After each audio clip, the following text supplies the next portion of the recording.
harga pangan meroket jelang Idul Fitri. Walah, yang kemarin-kemarin aja naik, belum turun lagi. Kok malah mau naik lagi? Iya, saya nyari minyak goreng udah kemana-mana. Saya cari-cari, udah 5 tempat juga saya cari-cari kemana-mana, nggak dapet. Akhirnya dapet. Lama-lama saya goreng pakai air aja nih. Itu mah rebus ya namanya. Wah, kalau mau puasa mah harga-harga pada setiap kawannya tinggi. Satu naik semua. Bingung nih, kayaknya lebaran lanjut puasa lagi. Persiapan lebaran 3 tahun lalu kayak 100.000 bisa dapat banyak banget deh. Sekarang kayak 100.000 nggak kebayang sih dapat apa kayak.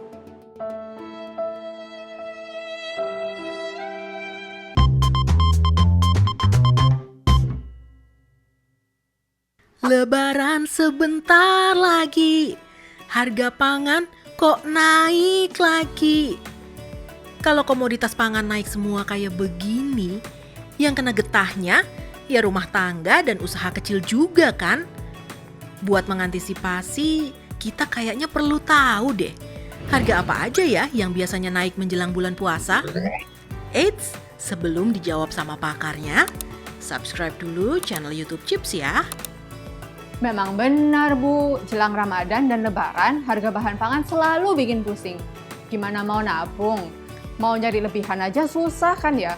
Mau belanja jadi bikin nangis deh. Padahal di bulan puasa begini, buat orang-orang yang jarang masak jadi semangat masak.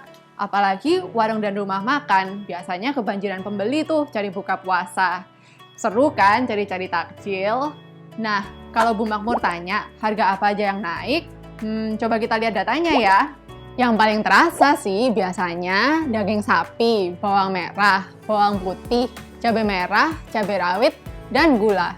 Memang sih lebaran kan nggak afdol kalau nggak pakai ketupat, opor, rendang, dan kue-kue kering.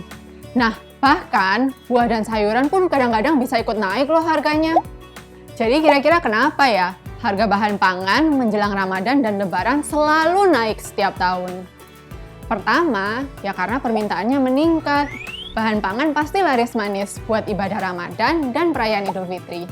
Dari data Supply Chain Indonesia 2021, sepekan menjelang Ramadan, terjadi kenaikan permintaan bahan pangan sebesar 15 hingga 20%. Terus masalahnya di mana? Nah, masalahnya muncul ketika naiknya permintaan bahan pangan nggak dibarengi dengan meningkatnya supply. Supply kita kan tergantung sama gagal atau suksesnya pertanian kita. Nah, kalau misalnya pertaniannya gagal panen atau panennya tertunda, supply-nya jadi menipis deh. Sayangnya, produktivitas pertanian kita dari tahun ke tahun cenderung stagnan. Padahal, permintaan selalu meningkat karena bertambahnya populasi dan pendapatan. Nah, untuk memastikan suplai pangan kita terjaga dan berlimpah, sebenarnya kita bisa banget beli bahan pangan dari negara lain.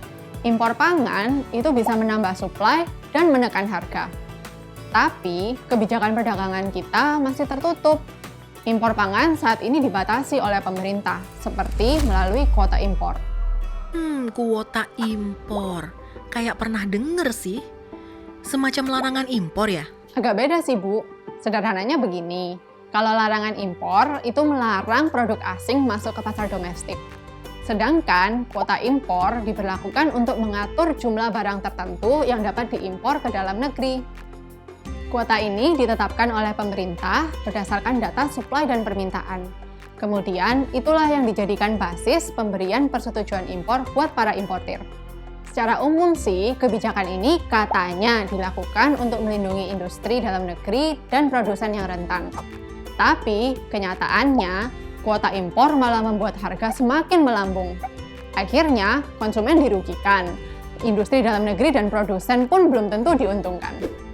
Ini semua terjadi karena pemberlakuan kuota impor seringkali tidak fleksibel, mahal, dan makan waktu. Daging sapi misalnya. Mulai dari pengajuan hingga izin impor diterbitkan, bisa memakan waktu sampai 3 bulan. Lama banget. Bisa jadi ketika izin impor dikeluarkan, harga pasar global sudah naik, momentum sudah hilang. Gagal deh memenuhi stok dalam negeri. Bahkan karena keterlambatan izin impor, kadang barangnya datang justru ketika panen raya. Akhirnya, harga jual para petani lokal jadi anjlok. Kasian kan? Untuk menghindari hal-hal seperti itu, pemerintah sebenarnya seringkali sudah mengeluarkan kuota impor jauh-jauh hari sebelum Ramadan. Tapi, karena perkiraan data yang dipakai untuk menentukan kuota itu sering nggak akurat, akhirnya masalahnya tetap aja muncul. Belum lagi, proses impornya sendiri memakan biaya. Jadi, ketika barangnya sampai ke konsumen, harganya udah tinggi. Oh, kalau begitu saya jadi mulai ngerti nih. Kenapa selama ini tiap jelang Ramadan dan Lebaran, harga-harga ya tetap aja naik. Teman-teman Chips, apa punya jalan keluar supaya drama naik harga jelang Ramadan gak terulang lagi di tahun ini dan seterusnya? Yang pertama harus kita pahami bersama, kenaikan harga menjelang Ramadan itu sebenarnya hal yang wajar kok. Ini semua jadi isu yang besar ketika kenaikan harga membuat rumah tangga Indonesia jadi tidak lagi bisa membeli bahan pangan. Masalahnya, menurut data Badan Pusat Statistik, di kondisi normal saja, pengeluaran makanan itu mengambil setengah dari pengeluaran rumah tangga Indonesia. Nah, kalau harga pangan melonjak, masyarakat jadi tambah kesulitan. Masa harus mengurangi porsi makanan? Secara lebih mendasar, kita perlu solusi jangka panjang untuk menurunkan harga makanan kita. Supaya kalau sewaktu-waktu harganya naik, tidak akan terlalu berdampak besar bagi rumah tangga Indonesia. Kami dari Center for Indonesian Policy Studies telah melakukan beberapa penelitian terkait bahan pangan di Indonesia. Teman-teman bisa mengaksesnya di website Chips berikut ini ya. Nah, berdasarkan penelitian kami, salah satu cara untuk menghindari kenaikan harga adalah dengan menghapus kuota impor.